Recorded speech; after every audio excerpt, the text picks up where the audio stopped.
दोस्तों आज मैं एक्सप्लेन करने वाला हूँ एक साउथ कोरियन सीरीज को जिसका नाम है द साइलेंट सी। एक्सप्लेनेशन काफी लंबी होने वाली है तो आपको काफी मजा आने वाला है। एक्सप्लेनेशन आखिर तक देखना और कमेंट में बताना कि आपको ये वीडियो कैसी लगी और मोस्ट इम्पोर्टेंट अगर आपको अच्छी लगे तो वीडियो को लाइक जरूर कर देना। Now let's explain this series. तो कहानी शुरू होती है और हम एक लैंडिंग मॉड्यूल को देखते हैं जो की मून पर क्रैश हो चुका है। मॉड्यूल के अंदर कैप्टन सभी चीजों का जायजा ले रहे हैं और पता चलता है कि मॉड्यूल का कम्युनिकेशन सिस्टम पूरी तरह फेल हो चुका है जिसकी वजह से अर्थ से कोई संपर्क नहीं हो पा रहा। अब यहाँ से कहानी कुछ दिन पीछे चली जाती है और हम एक मीडिया रिपोर्ट को देखते हैं जिससे पता चलता है कि पृथ्वी का लगभग आधा पानी सूख चुका है और मीठे पानी की कमी की वजह से फसलें खत्म हो रही हैं और इस कारण से दुनिया भर के लोग मारे जा रहे हैं। खाने और पानी की कमी के चलते पशुपालन को खत्म कर दिया गया है और जो लोग अवैध रूप से जानवरों को पाल रहे हैं उनके घरों पर छापा पड़ रहा है और उनके पालतू जानवरों को पकड़कर मार दिया जा रहा है ताकि खाने और पानी को बचाया जा सके। फिर हम एक भयानक नजारा देखते हैं जिसमें लोग लंबी लंबी लाइन में खड़े हैं और अपनी बारी आने का इंतजार कर रहे हैं ताकि वो अपने लिए मीठा पानी भर सके।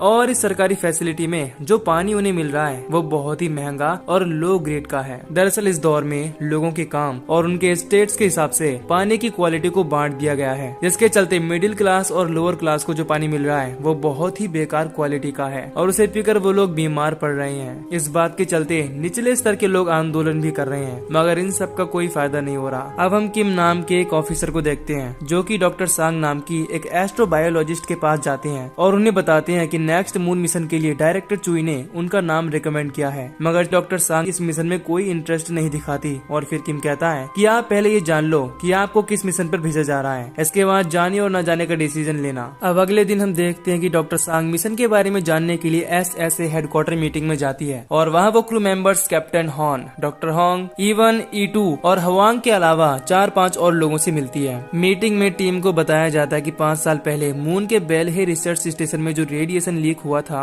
उसके चलते वहाँ सारे लोग मारे गए थे और अब सरकार उस स्टेशन को बंद करने जा रही है मगर वहाँ कुछ ऐसा है जो कि बेहद कीमती है और स्टेशन बंद होने से पहले तुम्हें वहाँ जाना है और उसे लेकर आना है। तुम सबका ये मिशन सिर्फ 24 घंटों का होगा जिसमें तुम्हें स्टेशन के स्टोरेज एरिया में जाना है और वहाँ से कुछ सैंपल्स लाने हैं जो कि कैप्सूल में बंद है। अब यहाँ डॉक्टर सांग कहती है कि हमें आपने वो सैंपल तो लाने के लिए कह दिया मगर ये भी तो बताओ कि उस कैप्सूल में है क्या और हमें उससे कितना खतरा है। फिर डायरेक्टर चुई बात को काटते हुए कहती है कि स्टेशन में हुए हादसे की वजह से हमारे पास सैंपल्स के बारे में ज्यादा कुछ डेटा नहीं है और इसी कारण से हम कुछ और नहीं बता सकते। अब मीटिंग खत्म होने के कुछ दिन बाद हम देखते हैं कि एस्ट्रोनॉट्स को मून पर भेजने की तैयारी हो रही है और आखिरी मोमेंट पर रॉकेट के को पायलट को बदलकर ली जीसू को भेज दिया जाता है जिसके बारे में क्रू मेंबर्स कुछ भी नहीं जानते और उस को पायलट का एटीट्यूड भी बिल्कुल असभ्य होता है यानी कि बिना तमीज का, जिस कारण कोई उसे पसंद नहीं करता। आगे हम देखते हैं कि रॉकेट लॉन्च होता है और पृथ्वी की ऑर्बिट से बाहर निकल जाता है मगर जब वो चांद के ऑर्बिट में दाखिल होता है तो रॉकेट के लैंडिंग मॉड्यूल का एक नट निकल जाता है। इसके चलते रॉकेट अस्थिर होने लगता है। फिर कैप्टन डिसीजन लेता है कि लैंडिंग मॉड्यूल को अलग कर दिया जाए वरना सब मारे जाएंगे। लैंडिंग मॉड्यूल को अलग करते हैं। वो बेहद अनियंत्रित तरीके से चांद की सतह पर गिरता है और लैंडिंग साइट से 7.5 किलोमीटर पहले ही एक क्रेटर के पास क्रैश हो जाता है। मॉड्यूल क्रैश होने के बाद सारे लोग उसमें से बाहर निकलते हैं और बेलहे स्टेशन तक जाने के लिए पैदल ही निकल पड़ते हैं क्योंकि अब उनके पास और कोई ऑप्शन भी नहीं है। उन्हें पहले बेलहे स्टेशन जाना होगा और फिर पृथ्वी से संपर्क करके बैकअप टीम को बुलाना होगा।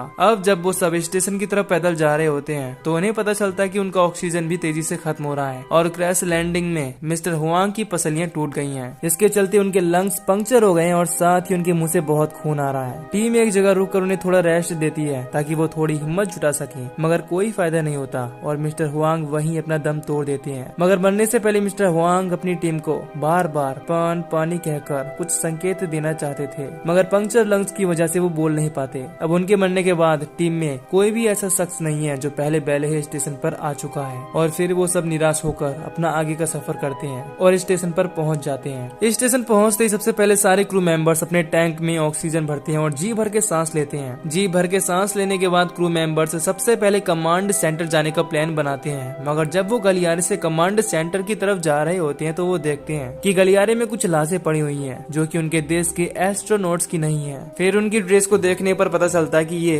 RX से हैं और इनका काम स्पेस में हो रही रिसर्च को लूटना है। मगर यहाँ डॉक्टर होंग नोटिस करती है कि इस आदमी की मौत डूबने से हुई है। अब क्रू मेंबर कहते हैं कि ऐसा कैसे हो सकता है, यहाँ तो पानी के नामो निशान भी नहीं दिख रहे। इस पर डॉक्टर होंग कहती है कि मुझे भी ये समझ नहीं आ रहा कि अगर इसकी मौत रेडिएशन से हुई है तो इसकी मौत मौत का सिम्टम्स डूबने वाला क्यों लग रहा है, जबकि स्टेशन में तो रेडिएशन फैला था। अब इस मिस्ट्री के साथ क्रू मेंबर आगे बढ़ते हैं और तब सू चैन नोटिस करता है कि रेडिएशन मीटर में रेडिएशन की कोई रीडिंग्स नजर नहीं आ रही हैं। इस पर कैप्टन कहता है कि शायद इस सेक्शन में रेडिएशन लीक ही ना हुआ हो। फिर सू चैन कहता है कि सेक्शन के हिसाब से रेडिएशन लेवल चेंज हो सकता है, मगर बिल्कुल ही रेडिएशन का ना होना ये तो इम्पॉसिबल है। अब ये सब सुनते ही डॉक्टर सांग कहती है कि सरकार ने बेलहे स्टेशन के एक्सीडेंट की जो भी वजह बताई हो, जरूरी नहीं कि वो सच हो। यहाँ जो भी अभी तक हमें मिला है वो सब तो किसी और ही मिस्ट्री की ओर इशारा कर रहा है। फिर डॉक्टर सांग कैप्टन से भी इस बात पर ज्यादा गौर करने को कहती है, मगर कैप्टन कहता है कि अगर जरूरत होगी तो मैं उन बातों पर जरूर गौर करूंगा, मगर फिलहाल यहाँ क्या हुआ ये जानना हमारा मिशन नहीं है। अब इन सब बातों पर विचार करने के बाद वो सब कमांड सेंटर पहुँच जाते हैं और पूरे बेलहे स्टेशन की पावर को ऑन करते हैं। पावर ऑन करने के बाद डॉक्टर सांग देखती है कि कमांड सेंटर में भी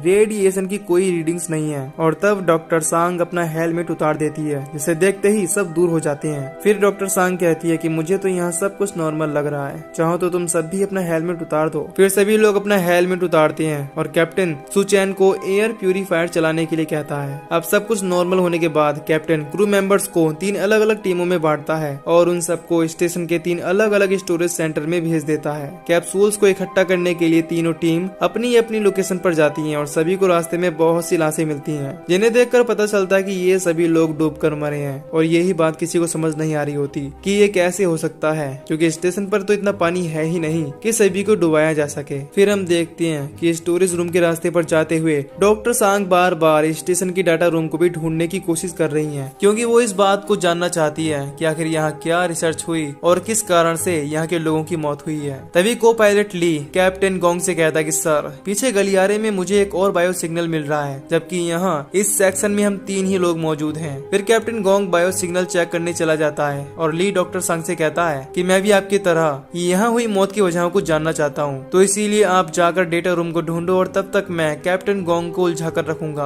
अब ली यहाँ जो भी कर रहा है ये सब उसकी चाल है, क्योंकि असल में वो RX से जुड़ा हुआ है जो कि स्पेस रिसर्च को चुराते हैं। दूसरी तरफ हम देखते हैं कि बाकी 2 टीम्स को स्टोरेज 1 और 2 में कोई भी सैंपल नहीं मिलता। वहाँ सारे कैप्सूल्स खाली होते हैं और उन्हें देखने से लग रहा है कि या तो उनसे पहले ही RX वाले सैंपल को ले गए हैं और यहाँ स्टेशन पर एक्सीडेंट के दौरान इन सभी रिसर्च को डिस्ट्रॉय कर दिया गया। अब हम देखते हैं कि सू चैन को स्टोरेज रूम में डेस्क के नीचे एक कैप्सूल दिखता है और वहाँ पर एक साइंटिस्ट की लाश भी पड़ी हुई है। सू चैन साइंटिस्ट की बॉडी पर हाथ रखकर उस कैप्सूल को खींचने की कोशिश करता है और तभी साइंटिस्ट के मुंह से एक छोटा सा वायरस निकलकर सू चैन की आंख में चला जाता है, जो कि उसे महसूस भी नहीं होता। फिर सू चैन उस कैप्सूल को निकालता है और देखता है कि वो भी खाली है। फिर हम देखते हैं कि बहुत ढूंढने के बाद भी डॉक्टर सांग को डेटा सेंटर कहीं नहीं मिलता और तब वो वापस स्टोरेज रूम की तरफ आने लगती है। दूसरी तरफ हम देखते हैं कि जब से सू चैन की आंख में वो वायरस गया है उसे बहुत पसीना आने लगा है और उसे हर तरफ स्टारफिश दिख रहे हैं और कुछ देर बाद उसकी हालत और भी गंभीर होने लगती है। सीन चेंज होता है और हम डॉक्टर सांग को देखते हैं जो कि वापस स्टोरेज 3 की ओर आ रही है और दूसरी तरफ हम चीफ गोंग को देखते हैं जिसे कोई और जिंदा आदमी नहीं मिलता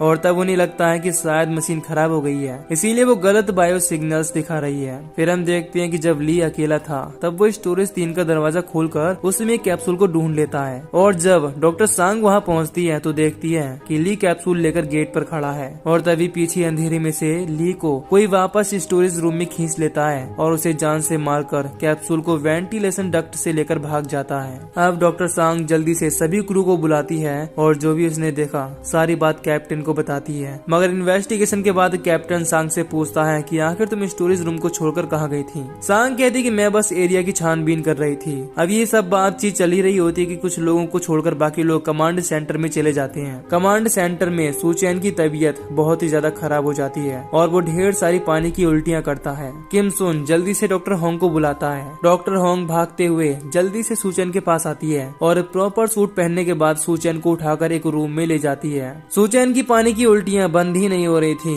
और वो अपनी बॉडी से इतना पानी निकालता है कि जितना पानी इंसान की बॉडी में होता भी नहीं है और ट्रीटमेंट के दौरान सू चैन की मौत हो जाती है। फिर कैप्टन समेत वहाँ सारे लोग पहुँचते हैं और चीफ गोंग रूम में जाने की जिद करता है क्योंकि सू चैन असल में उसका छोटा भाई है, मगर कोई भी उसे रूम में नहीं जाने देता क्योंकि सू चैन की मौत किस वजह से हुई ये अभी भी राज है। अब चीफ गोंग से सू चैन की पोस्टमार्टम के लिए परमिशन ली जाती है और फिर डॉक्टर सांग और डॉक्टर होंग मिलकर पता लगाने की कोशिश करते हैं कि आखिर सू चैन को क्या हुआ था। अब कैप्टन बाकी सबको इकट्ठा करता है और कहता है कि मैं जानता हूँ कि यहाँ की सिचुएशन खराब होती जा रही है, मगर हमें अपने आप को संभालना होगा। फिर कैप्टन चीफ गोंग और E2 को शाफ्ट को चेक करने भेजता है ताकि वो कातिल को ढूंढ सके, और रियू और सुन को वापस पृथ्वी से संपर्क करने को कहता है ताकि वो बैकअप टीम बुला सके। फिर सभी लोग अपने अपने काम पर लग जाते हैं और हम देखते हैं कि जब डॉक्टर होंग पोस्टमार्टम कर रही होती है तो डॉक्टर सांग रूम के बाहर सिस्टम पर कुछ सीक्रेट डेटास को खोलने की कोशिश करती है, मगर कुछ हाथ नहीं लगता क्योंकि सभी डेटा पर एक क्लास सिक्योरिटी लगी हुई है। और फिर डॉक्टर सांग दोबारा किसी बहाने से डेटा सेंटर ढूंढने चली जाती है। दूसरी तरफ हम देखते हैं कि कैप्टन और चीफ वेंटिलेशन डक्ट के अंदर उस घुसपैठिए को ढूंढने की कोशिश कर रहे हैं और डक्ट के अंदर उन्हें जगह जगह पर चौक से आंख बना हुआ दिखता है, जिससे पता चलता है कि वो घुसपैठिए यहाँ सालों से हैं। तभी चीफ को मशीन पर एक बायो सिग्नल दिखता है और वो बहुत तेजी से भागता हुआ उन्हीं की तरफ आ रहा होता है। चीफ और कैप्टन गन तैयार करके उसे मारने के लिए रेडी हो जाते हैं, मगर वो बायो सिग्नल उनकी तरफ आता है और गुजर जाता है और किसी को उन्हें कुछ भी नहीं दिखता, क्योंकि असल में वो जो भी था वो डक्ट के अंदर से नहीं डक्ट के ऊपर से भाग रहा था। फिर हम डॉक्टर सांग को देखते हैं जो कि फिर से डेटा सेंटर को ढूंढने में नाकाम रही। फिर वो कुछ मरे हुए लोगों के सैंपल्स को लेकर वापस डॉक्टर होंग के पास आ जाती है। डॉक्टर होंग ने सुचैन का पोस्टमार्टम कर लिया है और रिजल्ट वही सेम है। सुचैन की मौत डूबने से हुई है, मगर वो बाहर से नहीं अंदर की ओर से डूबा है। मतलब पानी उसकी बॉडी में इतना ज्यादा भर गया था कि वो सुचैन के लंग्स में भर गया और सांस न ले पाने के कारण वो मर गया। अब डॉक्टर सांग और डॉक्टर वोंग सुचैन के खून सैंपल्स को चेक करती हैं और उसके खून में उन्हें कोई टॉक्सिक एलिमेंट नहीं मिलता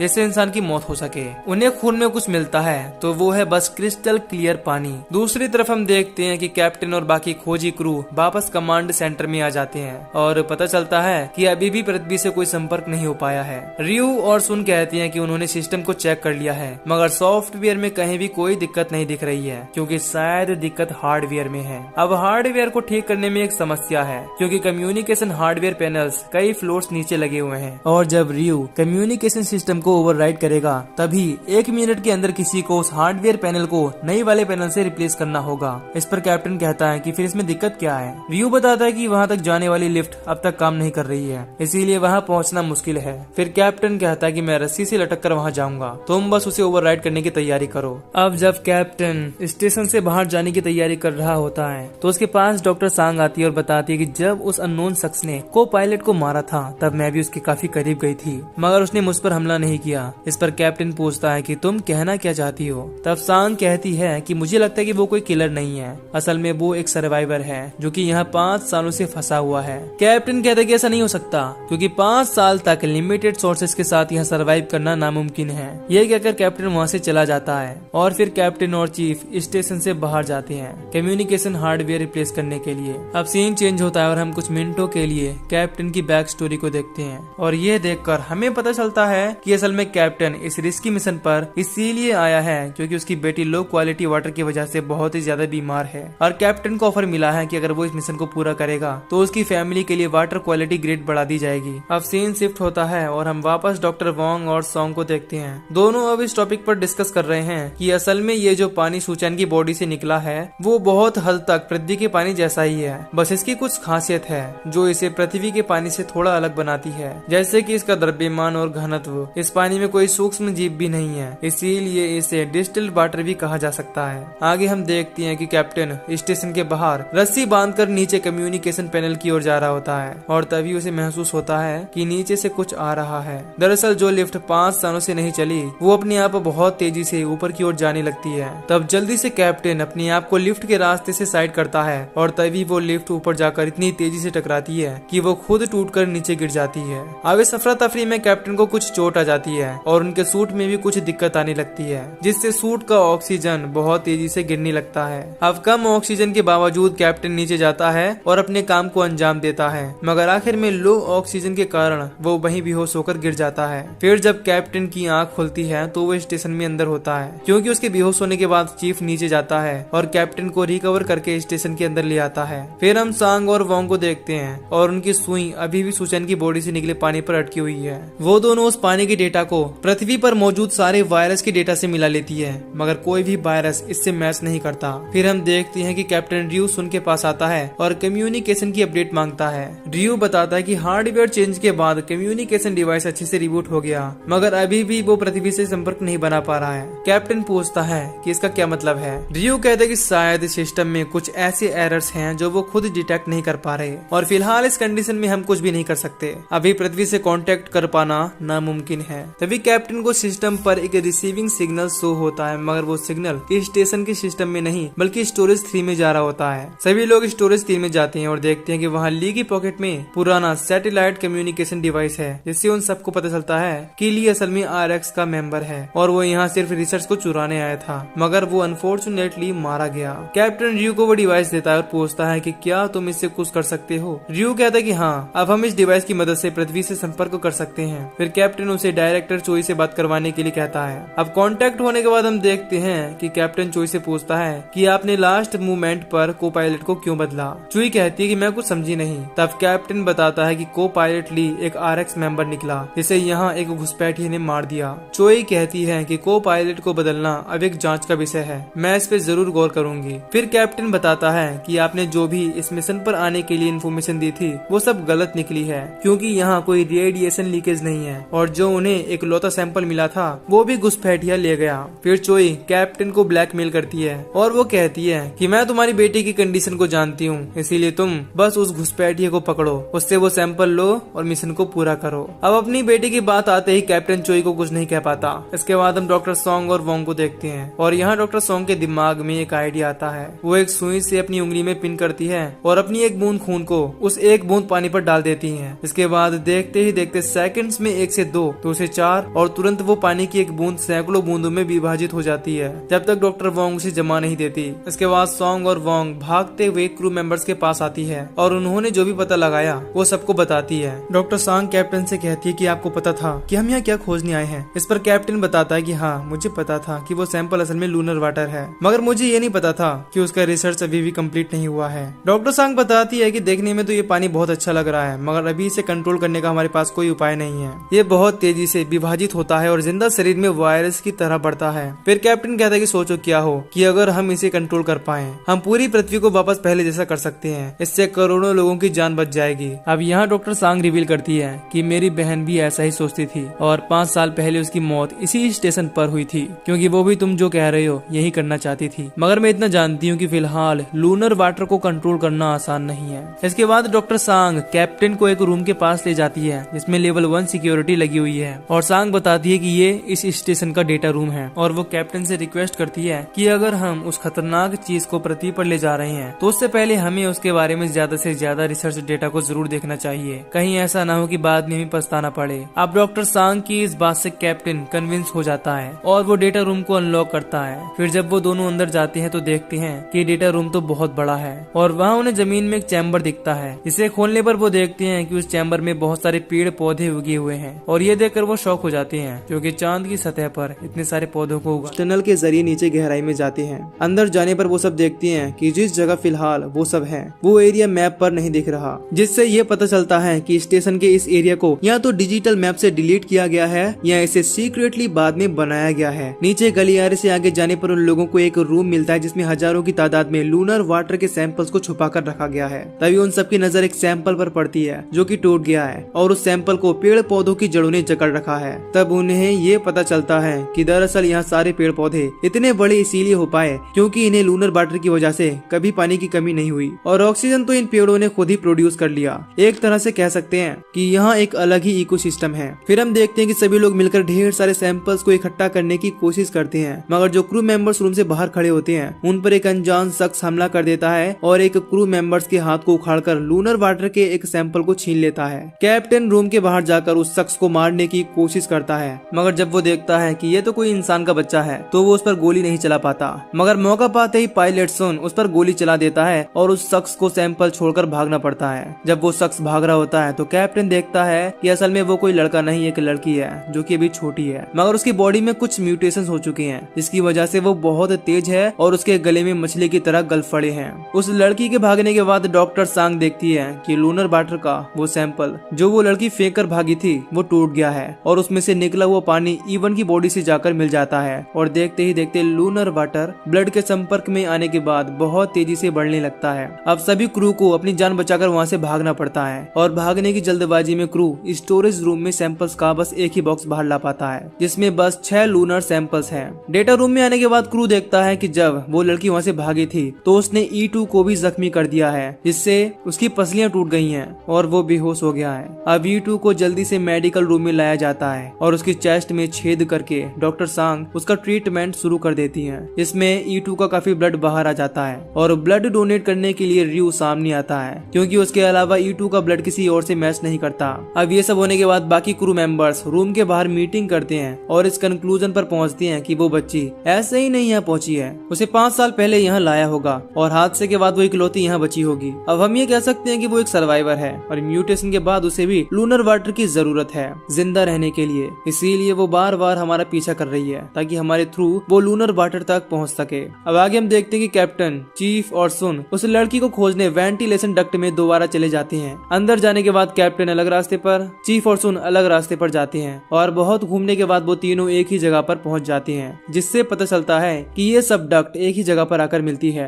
और ये एक भूल भुलैया की तरह है। दूसरी तरफ हम देखते हैं कि डॉक्टर सांग और डॉक्टर वोंग मिलकर डाटा सेंटर में से लूनर वाटर रिसर्च का डाटा ढूंढने की कोशिश कर रही है, मगर यहाँ भी डॉक्टर सांग को निराशा ही हाथ लगती है, क्योंकि सारा डाटा चेक करने के बाद उन्हें पता चलता है कि डाटा सेंटर में से लूनर वाटर रिसर्च डाटा को डिलीट कर दिया गया है, मगर इसे किसने डिलीट किया ये एक राज है। अब डॉक्टर सांग और डॉक्टर वोंग वापस मेडिकल रूम में आती हैं और देखती हैं कि रियो ने सारे कैप्सूल को बाहर निकाल रखा है और उसे एक बॉक्स में पैक कर रहा है। डॉक्टर सांग पूछती है तुम ऐसा क्यों कर रहे हो? इस पर रियो कहता है कि मैं बस उस खतरनाक लड़की से इसे बचाने की कोशिश कर रहा हूँ, मगर असल में वो झूठ बोल रहा है। सच्चाई ये है कि रियो भी RX से जुड़ा हुआ है और वो किसी तरह सैंपल्स को चोरी करना चाहता है। दोनों के बीच ये बातचीत चल ही रही होती है, तभी वहाँ वो लड़की आ जाती है। रियो उसे देखते ही शूट करने के लिए रेडी हो जाता है, मगर डॉक्टर सांग उसे रोक लेती है और डॉक्टर वोंग बाकी क्रू मेंबर्स को मेडिकल रूम में बुला लेती है, मगर रियो अपने आप को रोक नहीं पाता और गोली चला देता है, मगर वो लड़की स्पीड में इतनी तेज होती है कि कोई भी गोली उसे छू नहीं पाती और वो रियो को मार कर गिरा देती है। तभी हम देखते हैं कि बाकी लोग भी वहाँ आ जाते हैं और डॉक्टर सांग सभी को गोली चलाने से मना कर देती है। फिर सांग बड़े आराम से उस लड़की के पास जाती है और उसे एक लूनर वाटर का कैप्सूल देती है ताकि वो उस लड़की का विश्वास जीत सके। आगे हम देखते हैं कि डॉक्टर सांग उस लड़की को कैप्सूल दे देती है और जैसे ही वो लड़की कैप्सूल लेकर भागने वाली होती है तभी रियो उठ जाता है और उसे एक गोली मार देता है। गोली लड़की की बॉडी को पार करते हुए कैप्सूल में जाके लगती है, जिससे कैप्सूल नष्ट हो जाता है और वो लड़की वहीं गिरकर छटपटाने लगती है। मगर सभी लोग नोटिस करते हैं कि उस लड़की की बॉडी में बुलेट से जो छेद बना है वो कुछ सेकंड्स बाद वापस ठीक हो जाता है और लड़की की होश में आते ही वो वहाँ से भाग जाती है। अब आगे हम देखते हैं कि ये सब होने के बाद captain resource group of aviation administration की चीफ किम को सीक्रेट कॉल करता है और लूनर प्रोजेक्ट के बारे में और जानने की कोशिश करता है। किम कहते हैं कि फिलहाल तो मैं बस तुम्हें इतना ही बता सकता हूँ कि अगर तुम मामले की गंभीरता को जानना चाहते हो तो डॉक्टर सांग के साथ बने रहो। ये कहकर किम ऑफलाइन हो जाता है। अब सभी लोग मिलकर उस लड़की को पकड़ने के लिए एक ट्रैप बनाती हैं और उसे जिंदा पकड़ना बहुत जरूरी है, क्योंकि वही एक लौती इंसान है जिस पर लूनर वाटर का जानलेवा रिएक्शन नहीं है, और अगर वो सब उस लड़की को जिंदा पकड़ लेंगे तो लूनर वाटर को कंट्रोल करने का राज भी उनके सामने आ जाएगा। इसके बाद हम देखते हैं कि सभी लोग इस प्लान को एग्जीक्यूट करने के लिए चले जाते हैं और पीछे से रियो बचे हुए 4 कैप्सूल को पैक करता है और E2 को गोली मारकर वहाँ से भाग जाता है। फिर हम डॉक्टर सांग को देखते हैं जो कि एक कैप्सूल को लेकर गलियारे में खड़ी है और प्लान ये है कि वो एक कैप्सूल को गलियारे में रखेगी और जब वो लड़की उस कैप्सूल को लेने गलियारे में आएगी वो दोनों तरफ से गेट को बंद कर देंगे और लड़की को बेहोशी वाला इंजेक्शन मारकर उसे कब्जे में ले लेंगे। फिर हम देखते हैं कि जैसे प्लान किया गया था कैप्टन और बाकी लोग वैसा ही प्लान एग्जीक्यूट करते हैं और जब वो लड़की कैप्सूल के लालच में वहाँ आती है तो दोनों तरफ से गेट को बंद कर दिया जाता है, मगर वो लड़की इतनी तेज थी कि जब सामने वाला गेट बंद हो रहा होता है तो वो उसमें से भाग कर निकलने की कोशिश करती है, मगर आखिर में उसका पैर गेट से दब जाता है और वो दर्द के मारे रोने लगती है। फिर डॉक्टर सांग जल्दी से जाकर लड़की को पकड़ती है और उसे शांत करने की कोशिश करती है। इस दौरान डॉक्टर सांग लड़की की गर्दन पर देखती है और वहाँ लूना 073 लिखा है, जिससे पता चलता है कि ये लड़की असल में लूना प्रोजेक्ट का ह्यूमन एक्सपेरिमेंट है और वो इस बारे में सोच रही होती है कि तभी वो लड़की डॉक्टर सांग के हाथ में बाइट कर लेती है और तब कैप्टन वहाँ आकर लड़की को बेहोशी वाला इंजेक्शन दे देता है। अब आगे हम देखते हैं कि डॉक्टर वोंग मेडिकल रूम में जाती है और देखती है कि वहाँ ना तो रियो है और ना ही E2, और वो टीम से पूछती है कि क्या किसी ने उन दोनों को देखा है। क्रू बताता है कि नहीं, तो वो दोनों उनके साथ नहीं है और तभी पूरे स्टेशन में रेड लाइट अलार्म बजना शुरू हो जाता है। दरअसल रियो ने कमांड सेंटर में जाकर स्टेशन के सभी अलग अलग सेक्शंस को बंद कर दिया है ताकि सारे लोग अपनी अपनी जगह फंसे रह जाएं और RX की टीम के आते ही वो यहाँ से निकल जाएं। ये सब चल ही रहा होता है कि तभी उस लड़की को होश आ जाता है और वो कैप्टन के हाथ से निकलकर वापस डक्ट में भाग जाती है और उसके पीछे पीछे डॉक्टर सांग भी डक्ट में चली जाती है। फिर वो लूना के ब्लड को ट्रेस करते हुए एक कमरे में पहुंचती है और वहां पड़ी फोटोज को देखकर पता चलता है कि ये उसकी बड़ी बहन सांग बोन का कमरा है। और फिर डॉक्टर सांग बेहद नरमी के साथ लूना से बिहेव करती है और उसे एक कैंडी देकर उसका विश्वास जीत लेती है। अब आगे हम देखते हैं कि डॉक्टर वोंग को फ्रीजर में ईटू की डेड बॉडी मिलती है और साथ में वो बचे हुए 4 लूनर सैंपल्स भी वहाँ से गायब हैं। वोंग कैप्टन को ये बात इन्फॉर्म कर देती है और उन सबको मेडिकल रूम में आने के लिए कहती है। दूसरी तरफ हम सांग को देखते हैं जो कि महसूस कर रही है कि लूनर वाटर की कमी के चलते लूना की तबीयत थोड़ी खराब हो रही है। वो लूना के बिस्तर के पास जाती है और देखती है कि वहाँ एक हार्ड ड्राइव पड़ी हुई है। फिर सांग हार्ड ड्राइव को सिस्टम में लगाकर चेक करती है और उसमें उसे लूनर एक्सपेरिमेंट्स की वो सारी वीडियोस मिल जाती हैं, इसे वो इतने टाइम से ढूंढ रही थी। सांग एक वीडियो चलाती है और देखती है कि पहले तो लूनर वाटर का इस्तेमाल एक फिश पर किया गया और वो फिश बहुत ही आसानी से पानी को अपने अंदर पैदा करने लगी और फिश की मौत भी नहीं हुई क्योंकि फिश तो पानी में ही जिंदा रहने के लिए बनी है।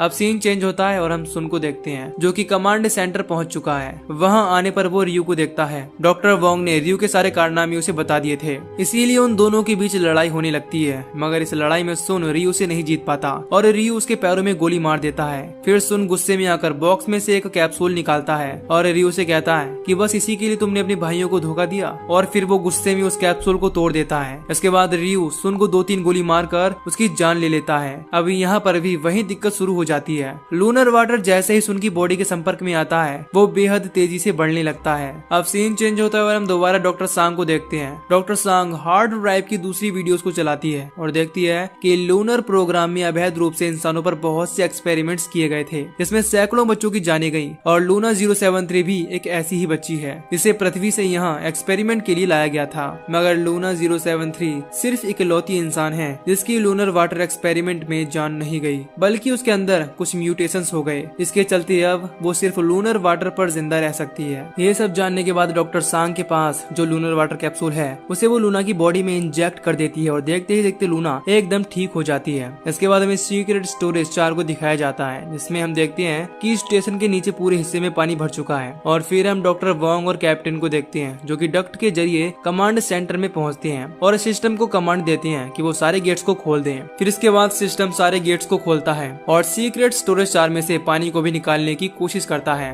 मगर इस वक्त वह लहर स्टेशन चांद के शेडी साइड में है, इसीलिए बाहर का टेम्परेचर माइनस में है। और जैसे ही पानी स्टेशन से बाहर निकलता है वो तुरंत ही पत्थर की तरह पूरा जम जाता है और साथ में डक्ट में रुका हुआ पानी भी जम जाता है। इससे डक्ट पर प्रेशर बढ़ने लगता है और जगह जगह से लीकेज होना शुरू हो जाता है। मगर फिलहाल अभी किसी को भी इसके बारे में पता नहीं होता। फिर हम देखते हैं कि रियू जब भाग रहा होता है तो एक जगह कैप्टन उसे दबोच लेता है और गद्दारी के चलते वो उसे बहुत मारता है। मगर मौका पाकर रियू भी कैप्टन पर चाकू से अटैक करता है और अपने आप को छुड़ाकर वहाँ से भाग जाता है। तभी वो दोनों देखते हैं कि गलियारे में बहुत तेजी से स्टोरेज 4 का पानी लीक होने लगा है और वो दोनों समझ जाते हैं कि बहुत बड़ी मुसीबत आने वाली है। आगे हम देखते हैं कि स्टेशन के बहुत से हिस्से में पानी भरना शुरू हो चुका है और दूसरी तरफ डॉक्टर सांग, चीफ और डॉक्टर वोंग आपस में बैठकर इस बात पर डिस्कस कर रहे हैं कि ह्यूमन क्लोनिंग और ह्यूमन एक्सपेरिमेंट्स तो दुनिया भर में बैन है, तो सरकार इतना छुपाकर ये काम करने में कैसे कामयाब रही। अब डॉक्टर वोंग कहती है कि शायद सरकार ने 5 साल पहले रेडिएशन का बहाना करके इस स्टेशन को इसी के लिए बंद कर दिया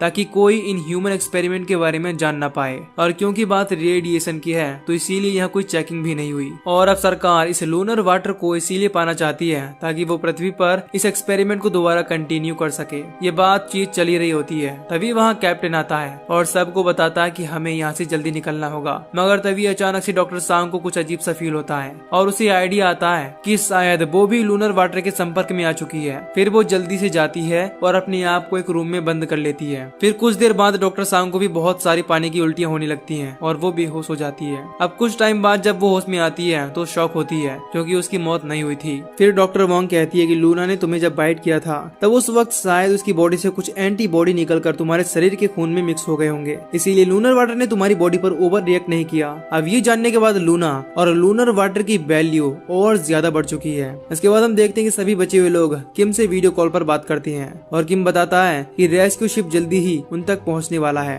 तब डॉक्टर सॉन्ग किम से पूछती है कि पृथ्वी पर आने के बाद लूना का क्या होगा। किम कहता है कि लूना को सरकार एक ग्रेड सिक्योरिटी में रखेगी और जो एक्सपेरिमेंट वहाँ चल रहे थे सरकार उन्हें यहाँ भी कंटिन्यू रखेगी। तब डॉक्टर सांग कहती है कि मैं जानती हूँ एक ग्रेड सिक्योरिटी के नाम पर लूना के ऊपर जो एक्सपेरिमेंट होंगे उसमें बस लूना का शोषण होगा और जिस लूनर वाटर पर आप सभी एक्सपेरिमेंट्स कंटिन्यू करने को कह रहे हैं वो अभी भी बहुत अस्थिर है, उससे पृथ्वी पर खतरा बढ़ सकता है। तब किम कहता है कि डायरेक्टर चोई की सरकार में अच्छी पकड़ है, इसीलिए उसके एक्सपेरिमेंट्स पर कोई लगाम नहीं लगा पा रहा, मगर मैं कोशिश कर रहा हूँ कि कुछ ऐसा रास्ता निकालूं कि लूना और लूनर वाटर के एक्सपेरिमेंट को कंट्रोल किया जा सके, मगर इसमें थोड़ा सा वक्त लगेगा। ये कहकर किम ऑफलाइन हो जाता है। आगे हम देखते हैं कि सारे क्रू मेंबर्स जल्दी से वहाँ से निकलते हैं और लूना उन्हें डायरेक्ट करती है कि उन्हें कहाँ से जाना चाहिए, और देखते ही देखते अब सारे लोग लूनर वाटर से घिरने लगते हैं। और आखिर में जब वो एक ऐसी लोकेशन पर पहुँचते हैं जहाँ से वो बाहर निकल सकते हैं, तो वहाँ उन्हें रियू मिल जाता है। मगर रियू अब अपने आप में नहीं है, क्योंकि वो लूनर वाटर का शिकार बन चुका है। वो पहले तो सभी क्रू मेंबर्स को गन पॉइंट पर रोक लेता है।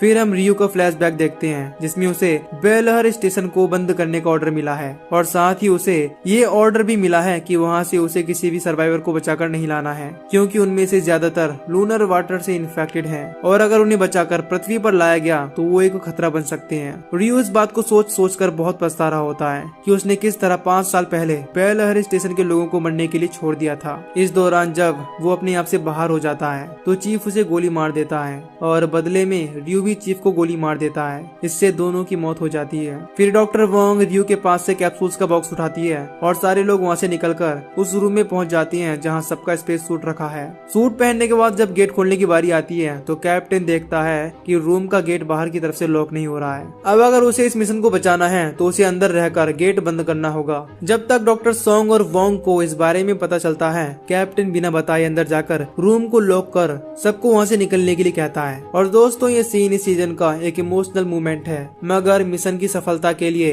डॉक्टर सोंग और वोंग बेलहर स्टेशन से बाहर भागते हैं, और उनके कुछ दूर जाते ही लूनर वाटर से स्टेशन में एक धमाका होता है, और पानी के बाहर आते ही वो तुरंत जम जाता है। अब इस धमाके के बाद लूना, डॉक्टर सोंग और डॉक्टर वोंग तीनों इधर उधर बिखर जाते हैं। डॉक्टर सोंग और डॉक्टर वोंग तो एक दूसरे को तुरंत ढूंढ लेते हैं, मगर लूना कहीं नहीं दिखती। फिर कुछ दूर जाने के बाद डॉक्टर सांग को लूना के कदमों के निशान दिखते हैं, और जब वो उसके पीछे जाती है तो देखती है कि लूना ने अपना स्पेस सूट निकाल दिया है और वो मून की एटमॉस्फेयर में बेहद आराम से सांस ले पा रही है। इसका मतलब कि लूना का म्यूटेशन इस तरह का है कि वो मून पर जिंदा रह सकती है। तभी आसमान से रेस्क्यू शिप उतरता है और तीनों को बचाकर पृथ्वी पर चला जाता है, और इसी के साथ ये सीजन यही खत्म हो जाता है। तो दोस्तों, अगर आपको इस सीरीज की एक्सप्लेनेशन पसंद आई हो तो वीडियो को लाइक कीजिए और चैनल को सब्सक्राइब कीजिए। बाकी मैं मिलूंगा आपसे न्यू वीडियो में। Till then take care, love you, bye bye.